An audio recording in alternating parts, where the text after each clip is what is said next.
8h22, tous les matins, votre rendez-vous sur Europe 1, c'est avec Laurent Tessier. Bonjour Laurent. Bonjour à tous. Hier, c'était le 8 mars, journée internationale des droits des femmes. 200 000 personnes se sont rassemblées hier en France pour défendre les droits des femmes. Mais ce dimanche 8 mars, l'extrême gauche a une nouvelle fois montré sa violence. Une journée où des pancartes étaient brandies pour interdire à des femmes de manifester, comme à celle du collectif Némésis. Et ce message « Némésis dégage », Alice Cordy a pris la parole. Certaines d'entre nous ne peuvent plus prendre les transports en commun. On est obligé de sortir avec des lunettes de soleil. Toutes nos actions, c'est déployer des draps et des banderoles, comme des associations de gauche, écolo, etc. peuvent le faire. Une journée où la députée LFI Marie Messmer, candidate au municipal à Rennes, a publié une photo d'elle avec ce message collé à un mur « Némésis pue la pisse », très classe. Une journée où des femmes ont dû être exfiltrées pour éviter le pire. Je vous lis le message publié hier par la vice-présidente de l'UDR, Claire Géronimi. Ce qui devait arriver arriva. Des victimes de viol, accompagnées par éclat de femmes, ont été contraintes de quitter la manifestation. Elles ont été prises à partie par un groupe d'antifa cagoulés. Des insultes, des menaces. Le droit des femmes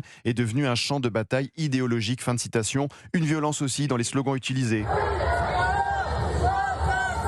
Juifs, violeurs, assassins. Partout dans le monde, des femmes se battent aujourd'hui pour défendre leurs droits, leur liberté au péril de leur vie et doivent se justifier. La mannequin iranienne Nexia est exilée depuis 2017, condamnée à de la prison et 148 coups de fouet pour des photos. Et écoutez cet échange samedi soir sur LCI avec l'ancien ambassadeur Gérard Haraud. Je comprends très bien que vous faites confiance à Netanyahou et à Trump. Moi, de mon côté, je pense que c'est une erreur. Monsieur, quand vous êtes en train de mourir, quelqu'un vient, prend votre main. Vous va prendre cette main ou pas? Il vient prendre votre pétrole, pas votre main. On va donner notre pétrole, on veut notre vie, monsieur. On veut vivre. Et pendant que des femmes dans le monde se battent pour lutter contre l'islamisme, pour enlever le voile, d'autres en France en font la promotion, comme cette militante d'extrême gauche à Rennes. Nous, on considère qu'être féministe aujourd'hui, c'est lutter pour l'abolition de la loi de 2004 qui interdit le port du voile dans les écoles et parce qu'on veut défendre le droit des femmes à s'habiller comme elles le veulent. La journée internationale des droits des femmes, avec cette déconnexion de certaines élus, comme la députée de la France Insoumise, Sophia Chikirou. Le métro parisien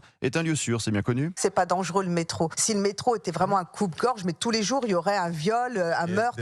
Au contraire, quand je prends le métro à 11h minuit, franchement je suis presque rassurée parce que je sais que c'est tranquille.